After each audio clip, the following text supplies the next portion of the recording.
Hi everyone, welcome to my channel. I'm so thankful to have you guys here and clicking on this channel. I hope you like this video and put a thumbs up and also follow because that helps me to continue on to do my videos, and I also get inspired for all of you guys and all your comments and all your feedback. So I am here to talk about my health update. Most of you have followed my journey with my health problems that I've been having. It all started off with having an eye problem, and then it transitioned to having an autoimmune disease.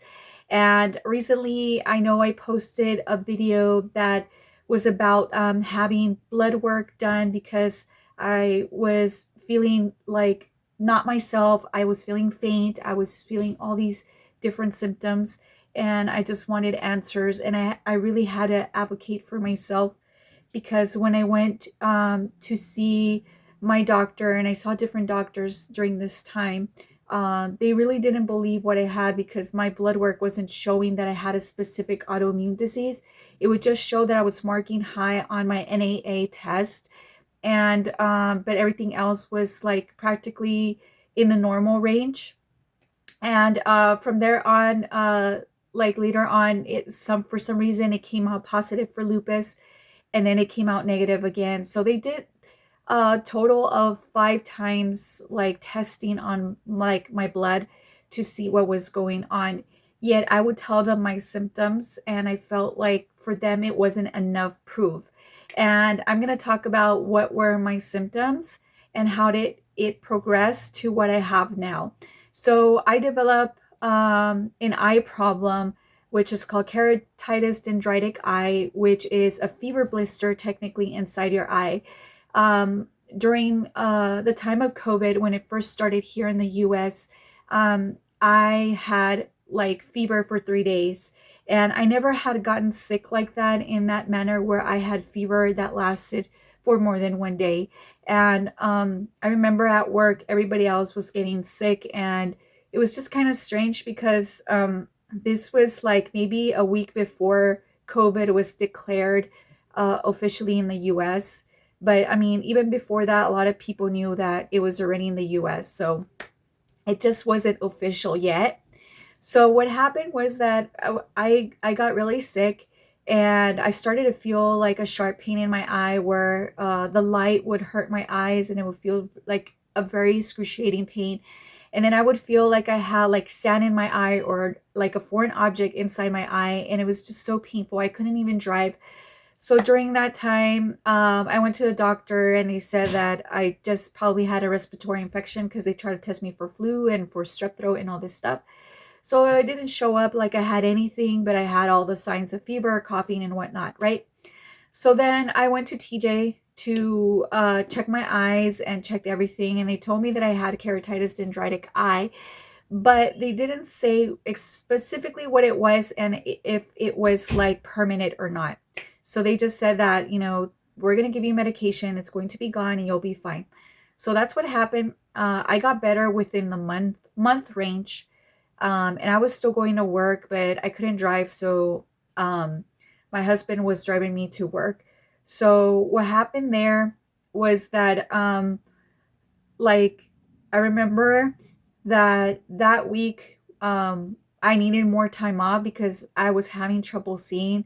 So I got a doctor's note to like prolong my leave of absence.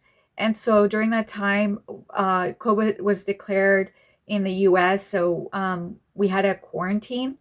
So that kind of helped me like feel better and recuperate. And of course, I lasted like a month, like in bed rest. So from there on, I was perfectly fine, and being confined, of course, I wasn't going to get sick. And, we were trying to keep ourselves like, like having the bandana on and disinfecting everything so we wouldn't get sick at all. I wouldn't get any fevers anymore. But then when I started working again after 2 years of all this quarantine, I started working again, and then I work with kids. So kids get you really sick. So I got sick, and I got a respiratory infection, and I had a relapse with my eye. So this time I had 5 ulcers in my eye, and I had to be in medical leave for 3 months and a half. And it was horrible because I started to feel other stuff. I started to feel pain on this lateral side of my face, like nerve pain, and then severe dryness on my eyes. And I would put like eye drops, and I felt like I still felt like I wasn't producing enough tears. So everything was like normal until then. Like I didn't feel other symptoms, but then like that was during December, like winter time. So when it got to summer, I started to feel like I would have to go to the bathroom a lot, like I needed to pee a lot, like literally every 5 seconds I needed to go use the restroom, and it was just really weird. And I just didn't understand what was happening. And I was also getting like frequently sick. I had another relapse of like having like COVID and then a respiratory infection. And then from there, I had like eczema and severe dryness on my neck. And then from there, I started to have other symptoms like sharp pain on my hands, dehydration. I almost fainted. And I started to feel my eyes even more dry than I normally felt before. And then I would drink water, and I felt like I wasn't not like getting the hydration I need. And I just knew that something was wrong, because that spiraled into having like severe hand pain and feet pain. I would feel like my hands were burning and my feet were burning, and I couldn't walk. And it was just horrible. I just didn't understand what was going on with my body. It was just not normal for me. And then for doctors to like do all this blood work afterwards and not really find anything, and say that that I was just probably having like premenopause, or if I was having like other things that weren't related to what I was saying. And I told them, hey, you know what, please test me for Sjogren's disease. And the reason why I knew about Sjogren's disease is because of the following. Every time I would go to my eye doctor visit, on my health chart, it said Sjogren's disease question mark on my health chart. So I was like, I wonder what that is. And I looked it up, and it had all the symptoms that I was feeling: severe dryness of eyes and mouth, lateral pain of like nerve pain. I had trigeminal neuralgia pain, and all these like hand problems, like having like sort of like arthritis symptoms, but I don't think it was arthritis because my symptoms went away, but they come back and forth, right? So I knew it was Sjogren's disease. So I asked them, please test me for this, because I don't know what's going on. You guys are not finding anything. And I read that even if you don't test positive in your blood for that antigen for Sjogren's disease, you can have it, because if you have the symptoms, that means that you still have a certain amount of like antigens to say that you do have Sjogren's disease. So they had a like sent like a referral to a rheumatologist. So I went to a rheumatologist, and I went to two. I went to one in Mexico, and then I went here in the US. And in Mexico, they said the same thing, that the blood work came out high on ANA, yet the other types of autoimmune disease came out negative. Yet from the symptoms that I was having, there is a suspicion of Sjogren's disease. So just to make the story short, when I saw the rheumatologist in the US, they said the same thing, and they sent a referral to a ENT specialist. So I had a lip biopsy, and I also went to my cornea specialist to get the eye testing for the like how much tears I'm producing and if I have dry patches on my eyes. So the first one, I went to the eye doctor, and they did test with like paper strips on each side to measure how much tears I was producing. And I was literally on the low side of um, having like dryness in my eye. So I am like mild to mod or something like that. And so, yeah, so I have like very, very dry eyes. So that tested positive for that part of the eye. And then when I went to the ENT, they did a lip biopsy, and I did a short on that, and it was so painful. But so they take out glands from your lip, from the inside of your lip, they test it to see if it has like white blood cells around the gland to detect if you have that autoimmune disease of Sjogren's disease. So Sjogren's disease attacks your glands of your face, your eyes, and your mouth, and the rest of your body. You can't keep the hydration. You're not producing enough like saliva and tears. So, other than that, they tested it, and guess what? It tested positive. I do have some significance of change in my salivary glands, and I'm going to show you how it looks like it's healing, but it's a little sore, but the wound was really big. It was a big hole, like maybe like 2 pea size, like that. And so they make an incision. They remove how much glands they need to test it out. Then they put stitches. They put like approximately 3 to 4. And excuse me, I need water. I'll be back. All right. So back again. So they put like 4 stitches, and they did put anesthesia, like they did put lidocaine or something like that. I don't remember, but they injected it, and that was very painful. They did 3 of those needles, and then from there I couldn't feel anything, so the process didn't really hurt. Yet the aftermath of feeling like the anesthesia subsiding within the 45-minute range, that's when I started to feel horrible. The pain is excruciating, and I did have painkillers, but that did not even work. And plus, I got sick because I was taking care of my son because he had bronchitis, and then I ended up getting it myself because I'm very vulnerable. I have a vulnerable nervous system right now, and my immune system is just like shutting down because of this whole problem. So with those two, I've been back and forth in the hospital. And what happens when you get sick having an autoimmune disease? You start feeling other symptoms like increment. Like, for example, I had so much pain on my legs, I could not even walk the stairs. Like, I felt like my joints would get stuck and I could not move. It was just really weird. I never experienced it in my life. I am 42 and I'm barely like living this. And so I started feeling that type of joint pain. I started feeling like if I had asthma, I couldn't breathe.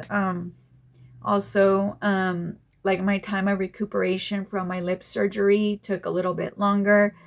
And so just like other symptoms, like feeling again the severe dryness and in my mouth, in my eyes, like having that episode come back again, because you have episodes that could last for like 3 weeks, 1 week, sometimes a month. It just all depends. And yeah, and in a nutshell, that's what I have. I don't have an official diagnosis yet because I have my results, yet I have to present them to my rheumatologist. So I'm still waiting for my ENT to submit all that information to my rheumatologist so then I could start my journey. Yet my appointment is not until mid-January, so that is going to take quite a while, and all our appointments are going to take quite a while because that's the way it is with bad insurance. So needless to say, I haven't been able to work, and I had to submit paperwork to get economical assistance for medical leave of absence. And even that was a nightmare. They give you a nightmare when it comes to doing the whole process, in spite the fact that you have a doctor's approval and you have all these different, proof of information that you need to be on medical leave. So I don't know what's going to happen after. I'm going to have to discuss all this with my specialist to see, what type of job I can do, because wouldn't be able to work with kids anymore because I would get sick frequently, and that would just make my autoimmune disease worse, and eventually it could complicate things because not only do you have severe dryness of eyes and mouth, it starts affecting other parts of your organs like your heart, your lungs, your esophagus, your nervous system. Everything starts to shut down. So Sjogren's disease is a type of lupus, and it's like very underrated because not a lot of people know about it. Not a lot of doctors really study it, and they're barely like starting to like advocate for it, because a lot of people who have it started to create nonprofit organizations to create funds to be able to have more just testing for a cure, for new medications for this type of disease. Is not very common at all as well. And I feel like the reason why I developed this autoimmune disease, it was probably COVID. I feel like I had COVID during that time, because this was like something that I never felt before, a fever that I never experienced, especially for that long. And all the symptoms were just very, just made you feel like horribly sick. And it was just like a flu on steroids. And from what I read also is that a lot of people that have had COVID in the beginning, when it first came in the US, they develop a lot of different autoimmune diseases, as well as like organ failure and all these other stuff. And you don't even have to have this in your family. Nobody in my family has Sjogren's disease. I never had any type of health problems before. I was a very healthy person. I was very athletic. I was a ballerina. I was a dancer, and I was always active. And everything just changed like completely. And now it's like life changing. I had to change my diet, had to change my lifestyle, sleeping better, eating better, hydrating better, taking vitamins. I'm not taking any medications right now, other than whatever's helping me with my bronchitis. Yet, with all that said, I'm gonna steer away from medications, just because from what my rheumatologist said, medications that are for lupus patients or even Sjogren's patients can either cause death, blindness, and other complications, which is very devastating. I'm so glad she even told me about this, because a lot of doctors wouldn't really tell you this information. And I feel like a lot of just health practitioners, specialists, and all that should be able to advocate for like health in general for their patients. And I am so happy that, my doctors were able to tell me, hey, steer away from certain medications, don't take this and don't take that, try to eat more healthy, try to do more exercise, try to do other things or find other outlets to be able to self-cure yourself. And I do believe in that, that we can steer away from a lot of medication, because medications are just going to make you have more complications. Now, going back to the beginning, when I said that I used to go to the bathroom a lot, um, and I'm going to tell you the reason why. I was going to the bathroom a lot because I was taking valcyclovir for my eye for 4 years straight. Now, when I went to my rheumatologist and told her this, um, they told me that I wasn't supposed to take that medication for long term, even if it says that it's not going to harm your liver or your kidneys. The reason is that any type of medication can ruin your kidneys or your liver if you take it for the long run. So now I was taking this as like a therapeutic medication to not have more ulcers in my eyes, because I almost lost my eyesight from the ulcers. So they kept me on these medications for a very, very long time. So it's accentuating like the dryness, but it was also accentuating me like to continue to use the restroom a lot. And when I stopped it for completely after like 2 months, I stopped using the restroom a lot. And I'm just kind of glad that, like I said, that I have other doctors that advocated for me, in the sense that tell me, hey, don't be taking these medications for too long. Don't be doing this, or don't be, we're not going to recommend these type of medications because it causes blindness or death or whatever. So that's where I'm at right now with my health update. And that's the reason why I was out for a little bit, and I'm here back again. And like I said, thank you guys for following me and in this journey. And I'm doing these type of videos not to uh create a pity show or to have like, feel bad for myself or anything like that. I'm doing this to advocate for other people, to inform people, because there isn't a lot of people that are talking about autoimmune diseases after COVID, especially like Sjogren's disease or even lupus. I don't see a lot of people doing like, what do they recommend for like skincare, if you have sensitivity after an autoimmune disease, or if you develop an autoimmune disease, what type of diet are you supposed to do? What type of makeup are you supposed to use? Can you use fragrance? What type of medications are you supposed to take or not take? What are the symptoms? Um, like, how are you supposed to advocate for yourself when you go to the doctor?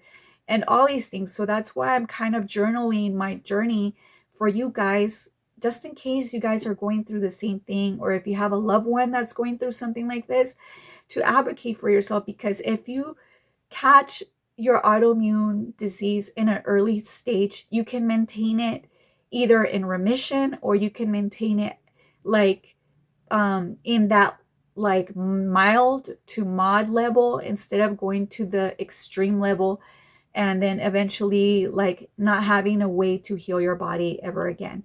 So this is my journey, and right now I am in that beginning stage where I want to keep it in remission. And yeah, you cannot get sick, you cannot afford to get sick when you have an autoimmune disease. And yeah, so that is my journey. I hope you guys found this video informative, and thank you guys for supporting my channel. And this is my new job, being here with you guys. So put a comment down below. Let me know what type of videos would you guys like to see as well. If you guys would like to see more reviews of product, more tutorials, more body paint, more story times, what would you guys like to see? Let me know on the comments below. Thank you guys so much. Bye-bye.